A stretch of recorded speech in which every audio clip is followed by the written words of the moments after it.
Salah seorang di antara cucunya Rasulullah yang bernama Sayyiduna Al-Hasan pernah berjalan dengan putranya.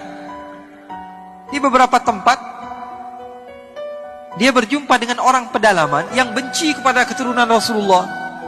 Karena keturunan Rasulullah ini dibenci dari semenjak zaman dahulu, bukan sesuatu yang baru. Sampai Allah katakan dalam Al-Quran, Inna syani'aka huwal abtar. Sesungguhnya orang yang mengatakan kamu tidak memiliki keturunan, wahai Muhammad, dialah yang tidak memiliki keturunan. Padahal ada di dalam Al-Quran.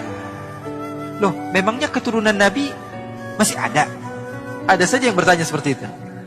Kalau di dalam Musnad Al-Imam Ahmad bin Hanbal, Nabi Muhammad bercerita bahwa Imam Mahdi nanti di akhir zaman akan diutus oleh Allah Subhanahu wa ta'ala sebagai penyelamat kepada umat.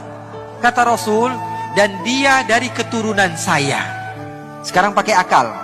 Kalau nanti di akhir zaman ada keturunan Nabi, terus nongolnya dari mana kalau sekarang gak ada keturunan Nabi? Fahami teks hadis Rasulullah, kemudian gunakan akal kalian.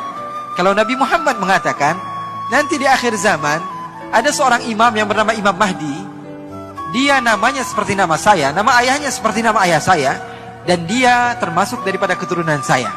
Kalau di dalam hadis dikatakan Imam Mahdi keturunan Nabi, munculnya dari mana kalau sekarang gak ada keturunan Nabi? Apa tiba-tiba muncul begitu lahir? Paham atau tidak? Oleh karena itu dakwah Ahlul Bait, keluarga Nabi Muhammad SAW, yaitu dakwah yang tidak mudah menyalahkan orang lain. Dakwah dengan salam, dakwah dengan damai, masuk kemanapun tempat, selagi mereka semua beriman kepada Allah, beriman kepada Rasulullah. Sekarang saya tanya, kalian beriman kepada Al-Quran atau tidak? Beriman kepada sunnah-sunnah Rasulullah atau tidak?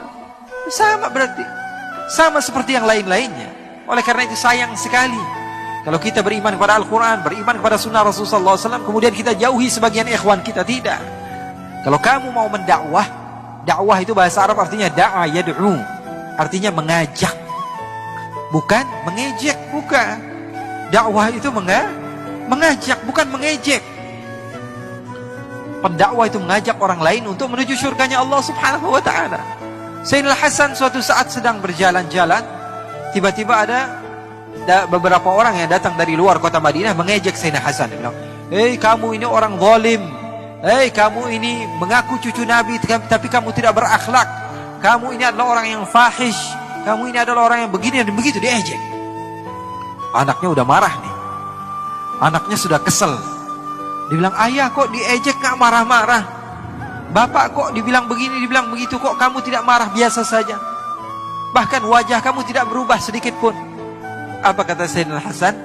Beliau mengatakan, "Saya pengen jawab, tapi kakek moyang saya dari semenjak dahulu tidak mengajarkan saya cara untuk berkata-kata kotor, sehingga saya tidak tahu kata-kata kotor. Untuk mengatakan sesuatu yang kotor saya tidak tahu, karena saya tidak diajarkan oleh orang tua saya." Subhanallah.